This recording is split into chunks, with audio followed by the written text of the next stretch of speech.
देखिए, बुंदेलखंड में जिस व्यक्ति की उम्र ज़्यादा हो जाती है, बुजुर्ग हो जाते हैं, तो हम लोग कहते हैं वो सटे आ गए। तो दिग्विजय सिंह जी की उम्र भी मैं समझता हूँ 73-74 साल हो गई है। तो बुजुर्गों की कोई कही बात को हम लोग बुरा नहीं मानते। एक दिन पहले सागर में दिग्विजय सिंह द्वारा गोविंद सिंह राजपूत को चेतावनी देने वाले बयान पर पलटवार करते हुए मंत्री गोविंद सिंह ने कहा कि बुंदेलखंड में जिस व्यक्ति की उम्र ज्यादा हो जाती है तो हम लोग कहते हैं कि वो सठिया गए हैं।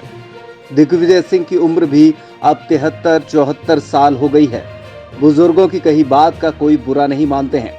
गोविंद सिंह ने कांग्रेस पार्टी को सलाह दी कि दिग्विजय सिंह को उपचुनाव में स्टार प्रचारक तथा चेहरा बनाया जाए, जिससे कि लोगों को उनके कार्यकाल की याद आ सके।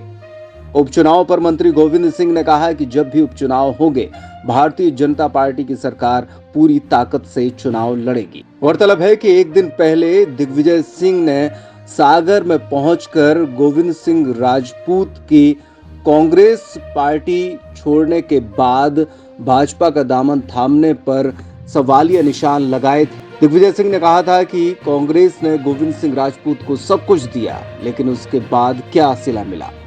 इसको लेकर अब गोविंद सिंह राजपूत ने दिग्विजय सिंह पर पलटवार किया है और उन्हें सठियाया हुआ बता दिया।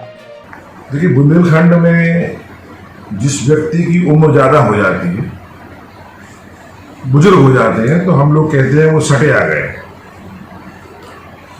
तो दिग्विजय सिंह जी की उम्र भी मैं समझता हूँ 73-74 साल हो गई है।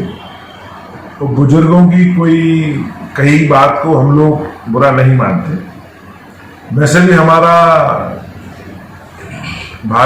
कांग्रेस पार्टी से हमारा सुझाव है कि दिग्विजय सिंह जी को ही इन चुनाव में, आने वाले चुनाव में स्टार प्रचारक बना दें और दिग्विजय सिंह जी को ही चेहरा बना दें, ताकि लोगों को दिग्विजय सिंह जी के पुराने कार्यकाल की वो बिजली की समस्या याद आ जाए। लोग कहते थे जब तक रहेगा दिग्गी जलती रहेगी डिब्बी। लोगों को भी दिग्विजय सिंह जी के कार्यकाल की सड़कें याद आ जाएं कि भोपाल जाने में पहले लगते थे 7 घंटे, अब लगते हैं 3 घंटे। तो उनके कार्यकाल के किए गए काम भी याद आ जाएं। और मैं समझता हूँ बहुत कांग्रेस के लोकप्रिय नेता है, लोकप्रिय बुजुर्ग नेता है, तो उनका उपयोग कांग्रेस पार्टी को करना चाहिए।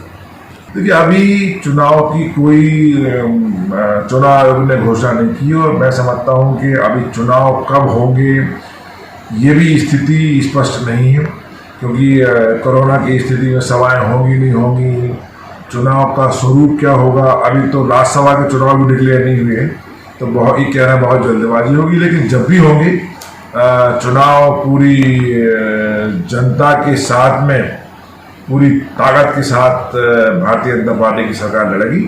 और भारतीय जनता पार्टी के कार्यकर्ता बहुत ही मेहनतीशील हैं और हमारे सुर्खी के, हमारे व्यक्तिगत जो हमारे कार्यकर्ता हैं वो लाखों की तादाद में हमारे साथ हैं, हम उनके साथ हैं। सुर्खी के साथ हमारा 25 साल का घरोबा है, घर का नाता है, राजनीति का नाता नहीं है। कार्यकर्ताओं के दम पर हम चुनाव लड़ेंगे और चुनाव में सफल